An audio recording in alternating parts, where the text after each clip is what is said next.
because for us, that's a pretty big deal. We usually can't grow lettuce and tomatoes in the same window down here. But if we can grow some tomatoes and have them ripening in the fall. What's up, Lazy Dog fam? Hope all y'all are having a wonderful day. It is Saturday, July 19th here in South Georgia. And on our last video, we talked a little bit about our plans for growing some more tomatoes in the fall. Got quite a few questions on how we do that. And so in today's video, I figured we'd break it down a little bit. And I'm gonna give you 9 things you should consider before trying fall tomatoes. Some nice tips and tricks and considerations so you can do it yourself. Now, before we get started, important to note here, fall tomatoes are not even going to be a thing or a consideration for some of you out there. You northern gardeners, your tomatoes will grow all through the summer and they'll keep growing until you get your first frost. Us southern gardeners, the tomatoes don't really like our summer heat and humidity, so they bite the dust usually in July. Some people a little north of us can get theirs to survive the summer. They'll just kind of limp along during the summer and then they'll kick back up in the fall. But for us down here, we're done with tomatoes pretty much right now. If we want more, we're gonna have to plant more. And as I showed you on that last video, I've already got mine going here. I've got half a tray of tomatoes, half a tray of peppers, because where my peppers are now, I'm probably eventually going to want to cover crop that entire plot, and I didn't really want to try to move those larger plants, so I figured I'd just start me some more in this tray right here. Got really good germination on all this stuff here. Then we got one firebird there that didn't come up, and then one red snapper there. Looks like something kind of scratched at that one, but nice full tray. Already getting our second set of leaves right there, so that means it's time to really start pushing these. And if you don't understand what we mean by pushing these, we're talking about feeding them as heavily as we can without damaging those tender little seedlings. Feeding them as heavily as we can to get a nice viable transplant ready to go in the ground as soon as possible. And so what I'll do starting today, I'll put me about 2 to 3 ounces of this Agri-Thrive fruit and flour in my little spray bottle here, and I'll fill it up with water, shake it real good, and every afternoon I'll spray down that entire tray with this mixture. Now I won't use a whole spray bottle each time. Usually I have to refill the spray bottle probably twice a week. So I'll spray down those little seedlings really good. Important to note, when you're doing this with an organic fertilizer, fish emulsion, or something like the Agri-Thrive here, do not leave the residue on those seedlings. It will burn them sometimes or make the leaves kind of brown. So we spray this on the plants and then we immediately water or kind of wash it off the leaves there. And doing that every day should allow us to grow out some really nice tomato transplants in say 4 to 5 weeks. And one more thing to note as far as how we're growing these out, I did start these seeds in my smaller greenhouse, got really fast, consistent germination, but I'm going to grow them out in the larger greenhouse here behind me. I've got a little more thicker shade cloth on this bigger greenhouse here. I also have an automatic fan system in there, so it stays a little bit cooler than the smaller greenhouse. So we started them in the smaller one, got some nice germination. Now we're going to grow them out in this larger one that stays just a little bit cooler.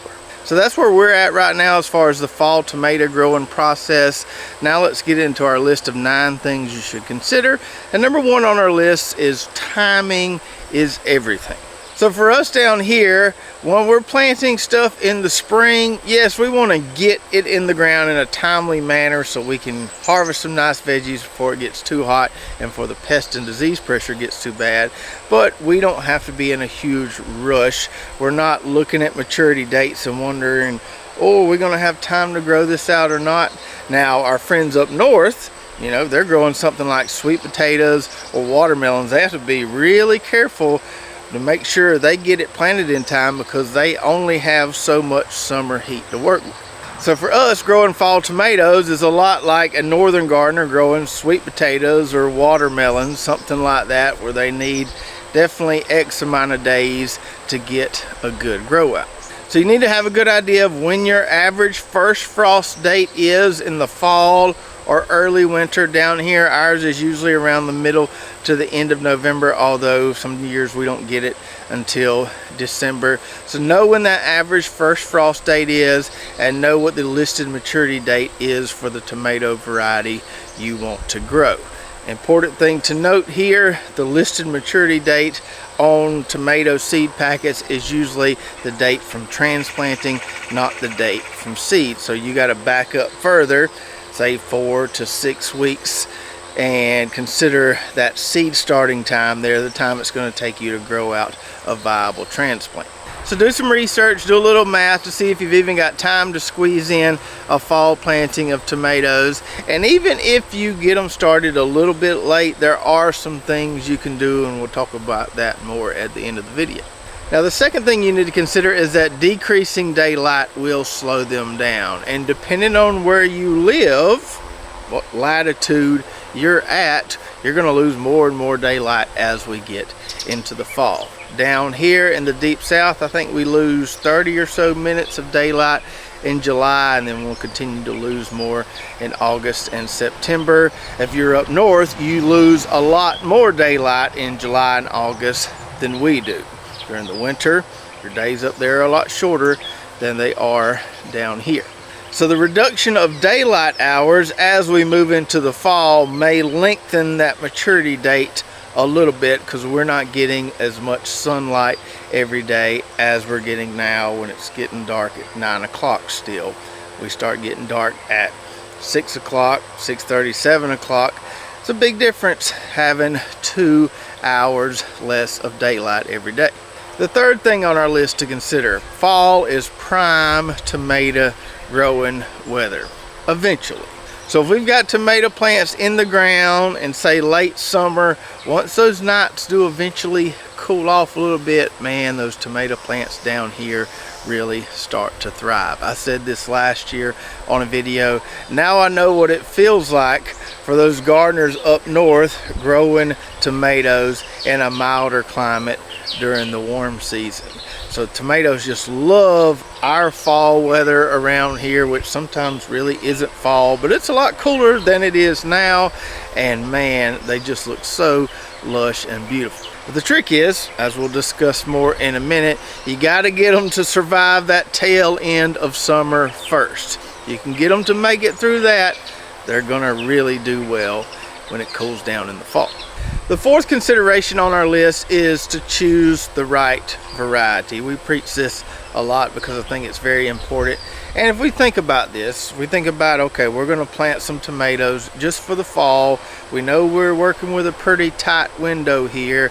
If we plant an indeterminate variety, yes, we may get a few tomatoes off of it, but probably not near as many as we would get off a determinate variety given our limited window there.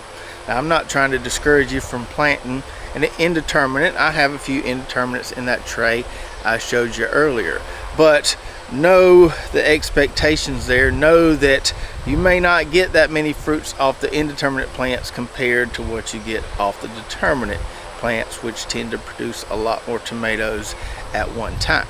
And you may want to lean more into cherry or salad type tomatoes versus those real big slicers that can take a while to ripen, especially if you live somewhere where you know your daylight's going to be fairly limited in the fall. You know, those big ones may not have enough daylight to really get those to ripen well for you. You may want to stick with smaller tomatoes like the cherry or salad types. Additionally, something that definitely will be an issue for us down here, maybe not an issue for everybody, but we definitely want to plant some disease-resistant varieties or have some disease-resistant varieties in the mix, because that August and even early September heat can be brutal. We want to plant some varieties that are tough, that can withstand that nasty heat, humidity that they're going to get in late summer before they get that nice cool weather. The fifth consideration you need to make are suckers versus starting more seeds. Now I showed you that tray earlier, so obviously we went the seed route, but another way to propagate more tomato plants for a fall planting would be to take some clippings off existing plants you have. Now the only really good looking plants I have left are a few of those Cherokee carbon plants on the edge of our plot. I could take a few suckers off of those and start me some more new Cherokee carbon plants. However, that technique does worry me a little bit as it relates to lingering viruses. I wouldn't want to propagate foliage off a plant that already looked like it was having some virus or disease issues. That's why I prefer to start fresh and anew in a tray with seeds.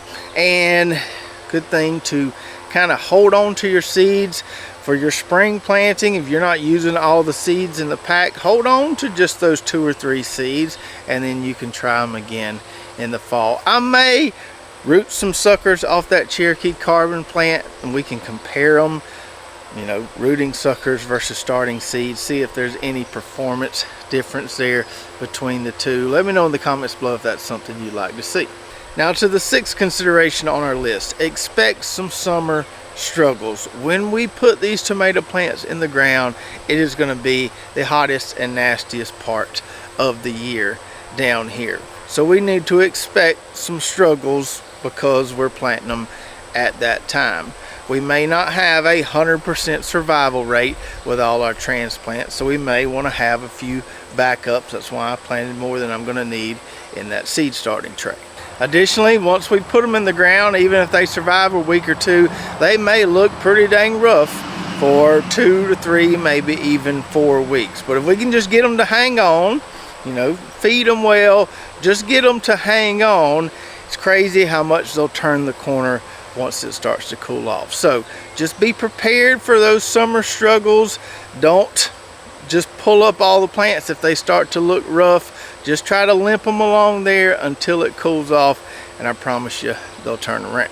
Consideration number 7 on our list, kind of continuing along with this theme of it being pretty tough when we put these things in the ground. Pest pressure can be pretty high in the late summer when we need to be planting these fall tomatoes. Last year I had a bad issue with armyworms mowing down my tomato transplants. Had to replant several times.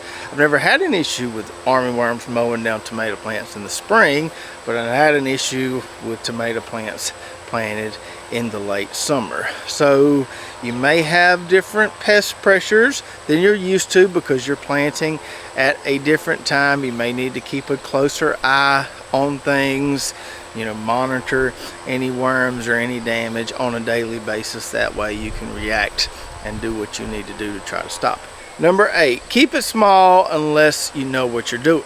Now, if you grow fall tomatoes every single year, you may have it perfected to the point where you can grow a bumper crop of fall tomatoes and get bountiful harvest, maybe even enough to can. But if you're doing this for the first time, start small because this is a lot more trickier than growing spring tomatoes. So last year we just did 1 4x6 raised bed. This year I may do 2 or 3 raised beds. Still not growing a ton of fall tomatoes. I'm going to grow a few more than I did last year. But start small with this until you figure it out, because it's kind of a completely different ball game than it is growing tomatoes in the spring into the early summer. And while I do think it's possible to grow enough fall tomatoes to have some to preserve, I kind of just look at fall tomatoes as a bonus. Just having some fresh tomatoes to eat, use in the kitchen during the fall is a bonus. I'm not trying to grow enough in the fall for canning or preservation. We did that in the spring, so we're just looking for some fresh tomatoes to eat in the fall. Because for us, that's a pretty big deal. We usually can't grow lettuce and tomatoes in the same window down here. But if we can grow some tomatoes and have them ripening in the fall, when we also have lettuce producing, we can have fresh tomatoes on our salad as opposed to some bland store-bought tomatoes. Cilantro is another one. Can't really grow cilantro during the summer down here. We have to wait until the fall to grow it.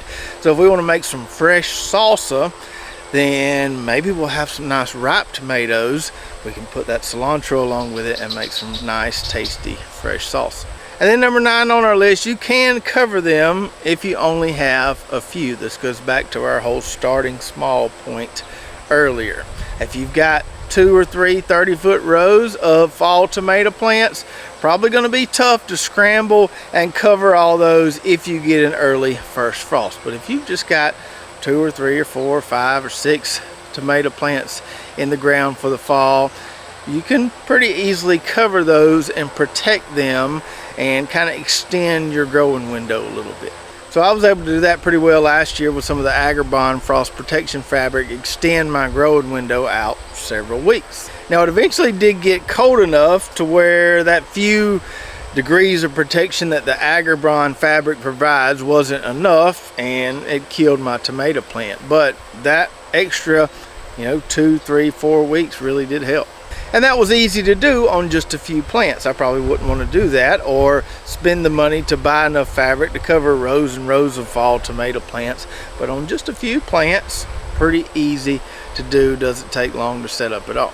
And that's another reason why I'm going to lean more towards determinates in the fall as opposed to indeterminates, because determinates are shorter, compact, and a lot easier to cover with that frost protection fabric. So if your tomatoes are toast right now, that doesn't mean you can't have any more fresh tomatoes from the backyard grocery store until the following May. You can grow these things in the fall. You just got to time it right. Practice this a little bit. Start small and gradually work your way up. Start with just a few plants, get the hang of it, understand the timing of it, and I think you'll be amazed at how much better your tomato plants look in the fall than they do, say, in June or July. And if you're an experienced fall tomato grower out there and have some additional tips you'd like to share, please do share those in the comments below. I think it would also be helpful for people who regularly do fall tomatoes to say where they live and what time they get started. That way other gardeners can know, okay, am I too late or do I still have time to execute this? And if you want to try some of the same varieties we're growing, as always, you can find seeds on our website at lazydogfarm.com. And if you want to see what our favorite 2 varieties from the spring tomato grow out were, watch this video right here. We'll compare the best performing varieties we had earlier this year. So check that out, and we'll see you next time right here at Lazy Dog Farm.